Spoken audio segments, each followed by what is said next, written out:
Passer ma pâte à choux, donc il me faut une plaque avec du papier cuisson, une poche, une corne, une douille cannelée pour faire des chouquettes et une douille unie pour faire des choux, des éclairs. Donc là j'ai mis ma douille unie dans ma poche et pour remplir la poche plus facilement, donc je positionne celle-ci dans un récipient style doseur de façon à ne pas en mettre partout. Voilà, ma pâte à choux est dans ma poche, pas dans la mienne, hein, mais dans la poche de pâtissier. La technique de la poche, c'est pas très évident. Donc je ferai une vidéo uniquement sur cette technique qui est... Donc là j'ai fait des petits choux, mais je vais faire aussi des chouquettes avec une douille cannelée.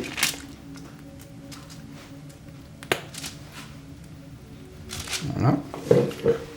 Les chouquettes, donc j'utilise du sucre en grains, donc c'est du gros sucre, hein, pas de sucre smooth ni de sucre cristal, ça marche pas. C'est vraiment du sucre en grains. Il faut éviter d'en laisser trop à côté. Là, mon sucre est sur mes chouquettes. Maintenant, il ne restera plus qu'à les passer au four. Donc là, j'ai mis mon four à 180 degrés avec une chaleur tournante. Après 15 minutes dans le four en les surveillant, voilà le résultat. Donc mes chouquettes sont cuites, prêtes à être dégustées.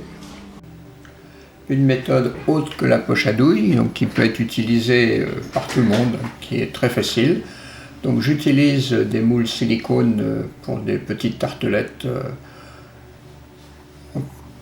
Je prends une cuillère, je place de la pâte à choux dedans, je la positionne dans le moule, alors à peu près les 3/4, hein, surtout pas jusqu'en haut parce que ça déborderait et le chou s'écroulerait.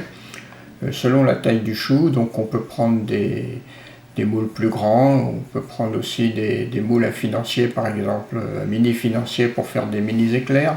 Bon, il y a beaucoup de possibilités avec les moules silicone. L'arrivée est plus simple.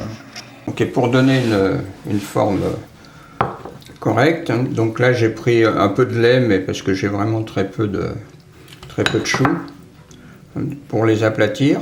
Autrement, il faut le faire avec un œuf battu, ce qui donnera une plus belle couleur au chou.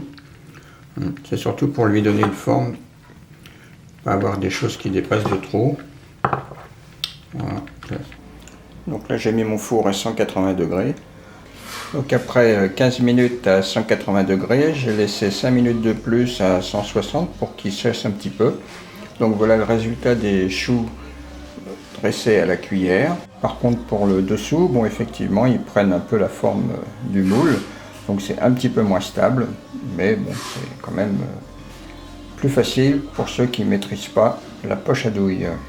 On a les choux donc positionnés normalement, donc avec le dessus brillant, puisque bon là j'ai mis du lait, mais comme je vous l'avais dit, normalement il faut plutôt mettre de l'œuf battu.